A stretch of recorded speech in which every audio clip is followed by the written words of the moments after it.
Assalamu alaikum. So, I welcome you to the next lecture. So, now we're going to discuss the Addisonian crisis. So, we were talking about the Addison's disease in the last lecture. So, what did we understand from the last lecture is Addison's disease is a severe condition. If the adrenal gland is not completely destroyed, there is some function maintained. The patient could live for a few days to a few weeks without any intervention, without any treatment, until unless it develops a acute condition that is maybe an infection or maybe hypoglycemic coma or something like that, if the patient does not eat or something. Now, Addisonian crisis is a more severe form of this disease. So, an Addisonian crisis or adrenal crisis is a collection of symptoms that indicates severe adrenal insufficiency, severe adrenal depression. It means that adrenal hormones are not being secreted at all. It is a medical emergency and a potentially life-threatening situation requiring immediate emergency treatment. So we need to treat it immediately or the patient may die within minutes to hours. The causes of this could be infection, especially meningococcemia. So what happens in meningococcemia is due to meningococcus, that is Neisseria meningitidis, which is a gram-negative bacteria. It causes infection of the adrenal gland, and it could lead to abrupt destruction of the adrenal gland, or any trauma to the adrenal gland, or adrenal hemorrhage if bleeding starts within the adrenal gland, or there is previously undiagnosed Addison disease with acute exacerbation due to any cause, that may be infection or anything else. So the infection, trauma, adrenal hemorrhage to a normal adrenal gland could also elicit signs of the Addisonian crisis. But if the patient is already a patient of the Addison's disease and he has not been diagnosed, he or she has not been diagnosed yet, and any stress occurs on the body in any form, that could cause Addisonian crisis.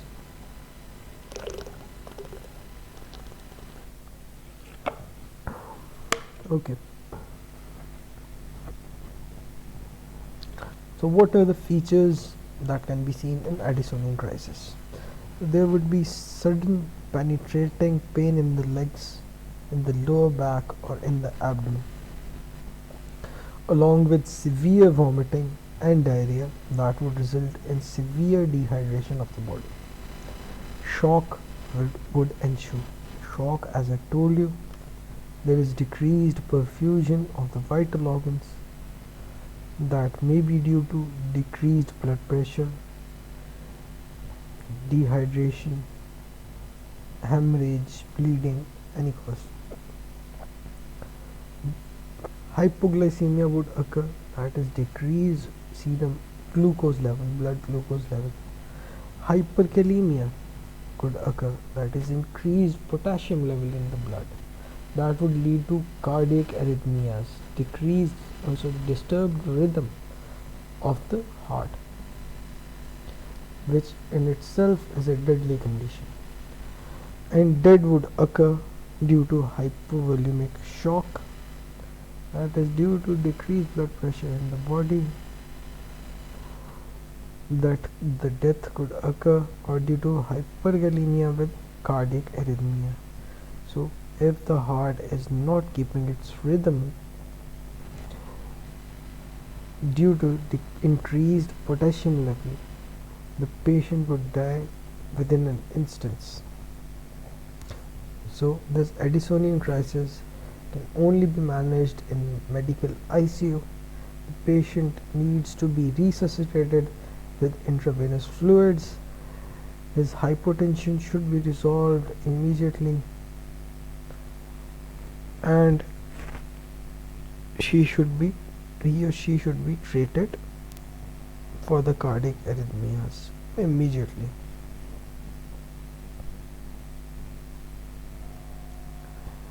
Okay, now let's look at the applied physiology of the adrenal medulla. That is diseases of the adrenal medulla. We were studying the disease of the adrenal cortex till now. So the only important disease that can be seen in the adrenal medulla is known as pheochromocytoma. Pheochromocytoma is a tumor of the chromaffin cells of the adrenal medulla. This would cause excessive secretion of the adrenal medullary hormones. So the hormones that are produced in the adrenal medulla would be released in huge quantities due to this tumor. That would cause hypertension. Remember, the hypertension in pheochromocytoma is pulsatile in nature.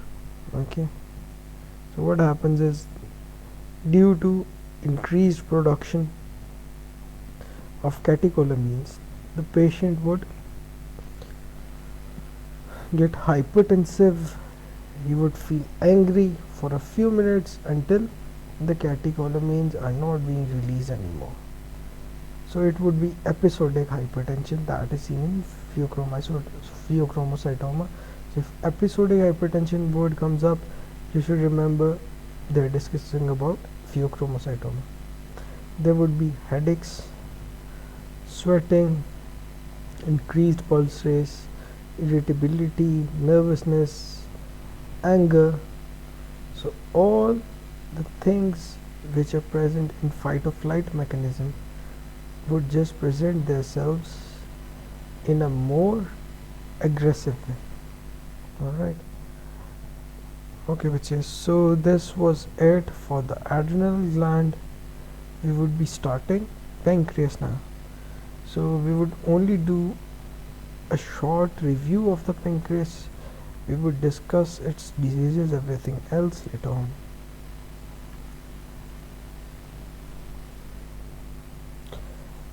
Okay, so we have finished the adrenal gland. Adrenal gland is one of the most important ones that we discuss in anatomy and physiology.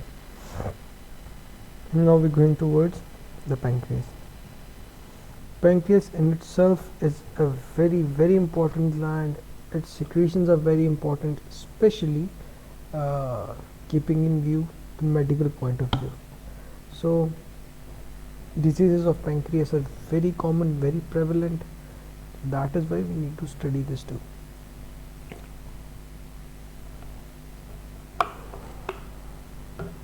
So let's start the pancreas. So if we look at the pancreas, it is a mixed gland that lies beneath the stomach, extending from the duodenum to the spleen. So pancreas has two parts, an exocrine part and an endocrine part. Again, a quick review: exocrine glands are those glands which release their secretions into a duct that carries them to the end organ where they need to act, whereas endocrine glands release their secretions in the blood and then they travel through the blood to act where they need to act. So the pancreas is located just below the stomach at the curvature of the duodenum. Its head is located near the duodenum and the stomach, whereas tail is located near the spleen. The exocrine part is also known as the acinus part or the acini of the pancreas, secrete pancreatic juice and large volumes of bicarbonate ions, whereas the secretions of the exocrine part are collected in pancreatic duct and then transferred to the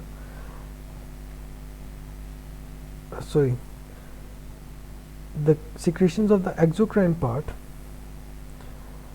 actually are secreted from glands which then open up into small channels. These small channels combine together and end up in the pancreatic duct. This pancreatic duct would carry all these exocrine secretions and then transfer these to the ampulla of Vater. Ampulla of Vater, major duodenal papilla, we've already studied in the anatomy of the intestine. Now all the secretions would be emptied out here into the ampulla of Vater, into the duodenum, the second part of duodenum, and they would work here in the intestines. So this is what exocrine pancreas would look like, and this is how it would perform its function.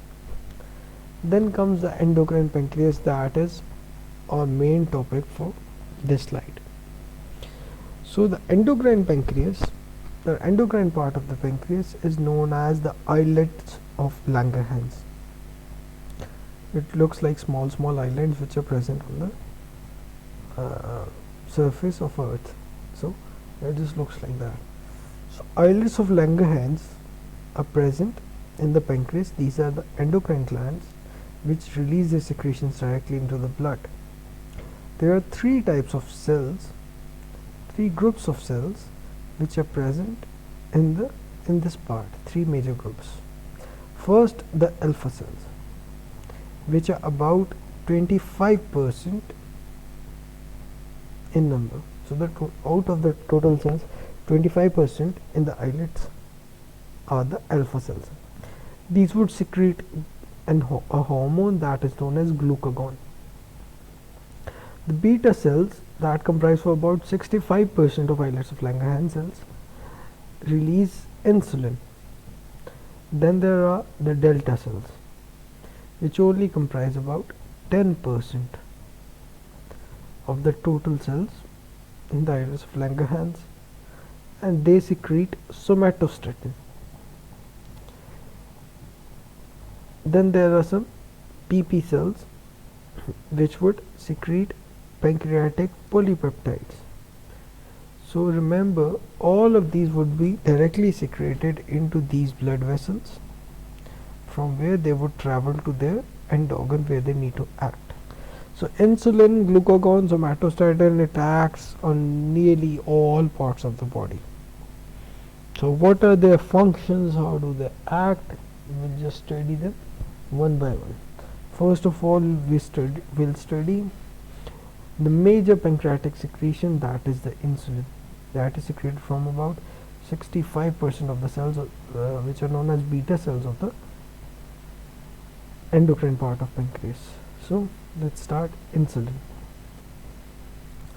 So insulin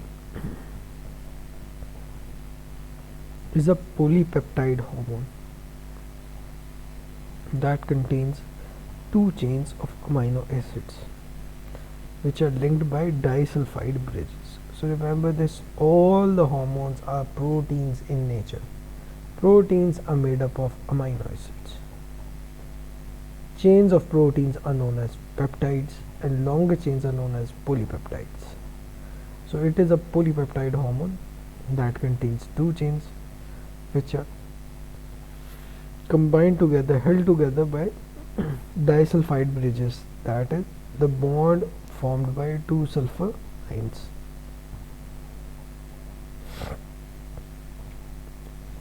Now pork insulin, that is present in the pig, differs from the human insulin by only one amino acid residue and has low antigenicity. So the pork insulin is similar to the human insulin structure. Human insulin produced in bacteria by the recombinant DNA technology is now widely used to avoid any antibody formation. So at first, when there was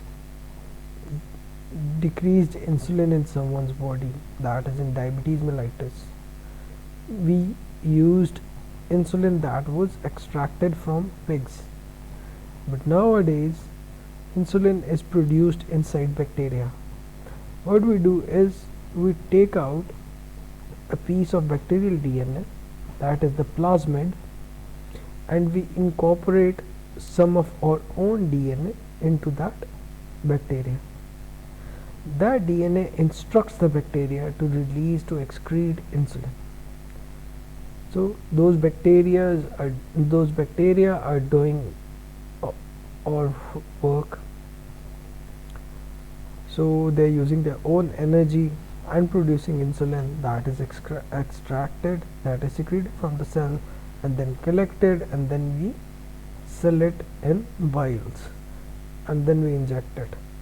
So the diabetic patients which are using the insulin now are mostly using the recombinant, the insulin which is produced by bacteria containing recombinant DNA. The insulin is synthesized in the beta cells by the usual cellular machinery for the protein synthesis. The beta cells synthesize pre-proinsulin, that is inactive form of insulin, which is cleaved, broken down to form proinsulin, which in turn would again break down and form two parts, that is the activated insulin and the C-peptide. Both are secreted in equal quantity. So if we want to measure the level of insulin, because insulin is also secreted in episodic manner, whenever we'll have increased serum glucose level, insulin would be secreted, and when it gets normal, insulin would not be secreted anymore. So if we want to measure the level of insulin, we may measure the level of C-peptide. It would give us an accurate reading of how much insulin is being produced by beta cells of the islets of Langerhans of pancreas. So C-peptide has no known function, but it serves as a marker for the endogenous insulin secretion when exogenously administered insulin interferes with the measurement of endogenous insulin. So if we are giving insulin via injection to some patient and we want to check how much insulin he is making himself, we cannot just go on and check the level of insulin in the body, because the insulin that we are giving from outside would not let us measure the insulin being produced in the body accurately. They would be similar in the structure, the results would be tainted. So we use C-peptide level to determine how much insulin is being produced by the patient on his own. So pre-proinsulin is formed, which is then changed into proinsulin, which is then broken down into insulin and C-peptide. So this is how all of it works. Now let's look at some functions of the insulin. The functions of insulin can be discussed in many ways. They can be discussed according to effects on specific metabolism or according to their onset of action. So let's discuss the function of insulin according to effects on specific metabolism in the body. On the carbohydrate metabolism, that is the sugars, glucose, etc., insulin decreases blood glucose level via the following methods. It promotes the glucose uptake by the cells, so more glucose would go inside the cells under the influence of insulin instead of staying in the blood. It would also increase the peripheral utilization of glucose, that is, glucose would be used up more in the arms, in the legs, their cells, and hence it would be decreased in the blood. It promotes glycogenesis, that is, formation of glycogen from the glucose, so that the storage of glucose gets replenished. Insulin promotes conversion of excess liver glucose into fatty acid. So excess glucose which is present in the liver would be broken down into fatty acid, and it would prevent breakdown of liver glycogen, or glycogenolysis would be prevented, so there would be no more production of glucose from the liver. It also inhibits the gluconeogenesis, or production of new glucose in the liver. that is how it decreases the level of blood glucose. On fats, it promotes the fatty acid synthesis, triglyceride synthesis, etc., and it would increase fat deposition in the adipose tissue, so more fat would be stored inside the adipose. It would also act as fat sparer by increasing utilization of CHO. So fat would be broken down more. On proteins, it has different effects. It increases the amino acid uptake by muscle cells. More proteins are stored inside the muscles. It would increase the protein synthesis, so more protein would be formed in the body, manufactured in the body, and it would decrease the protein breakdown. So deficiency of insulin would result in breakdown of proteins. So more protein would be present in the blood and less protein would be broken down under the effect of insulin. It also has effects on growth. So along with growth hormone, insulin promotes growth of the body. So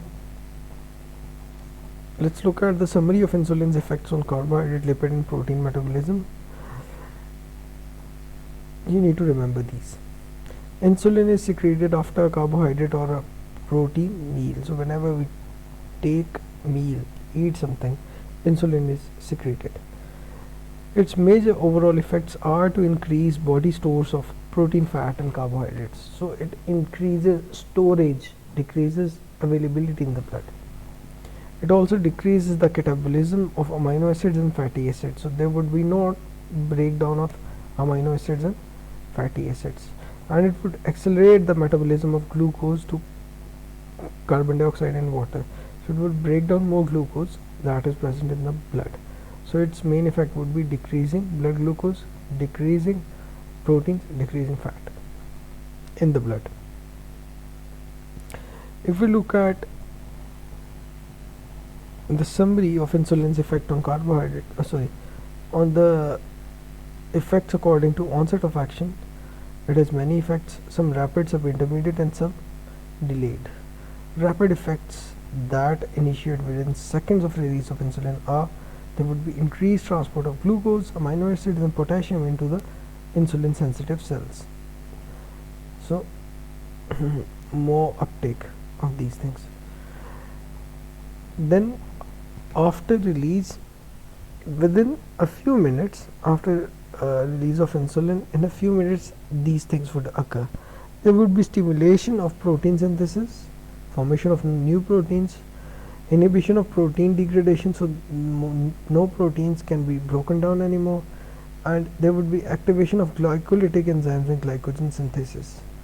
So the enzymes which break down glucose are activated and more glucose would be stored in the form of glycogen. There would be inhibition of phosphorylase and gluconeogenic enzymes, so there would be no formation of new glucose in the liver. And after hours of release, it would increase messenger RNAs for lipogenic and other enzymes, so that more fat is formed and then absorbed within or adipose tissues.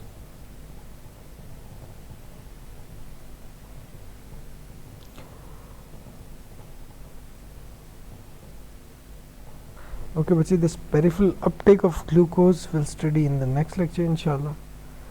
I'm going to end this one here, and if you have any questions you can post them in the group. And I've looked at the slides of renin-angiotensin system, and I want to congratulate everyone. You've drawn it so flawlessly, so it's been a good experience. I think we should do at least one assignment per week. And about the students who could not submit, there was 1 or 2 students who had genuine reasons because of which they could not submit, so I accept those, no problem. But please make sure that you submit the next assignments. And the other students who could not submit, please be vigilant, view the lectures on time, submit your assignments on time, so that you may gain some knowledge from or these activities. So I know it is hard for you to sit on a computer or in front of your mobile phone and have a lecture. It is harder for me to make you understand these things, but I am trying, so you should try too. So let's hope that a solution arises as soon as possible, and please follow your books. And I'm trying to make my voice more clear and trying to decrease the background noise, so please let me know if these lectures were any better or they were the same. So I'll see you inshallah tomorrow, and best of luck. Allah Hafiz. If you have any questions, please post it in the WeChat group. So see you tomorrow inshallah, and I'll send this insulin slide, a pancreas slide, to you guys in the group tomorrow inshallah. So before the second lecture, I'll send the slide to you guys. Take care, and Allah Hafiz.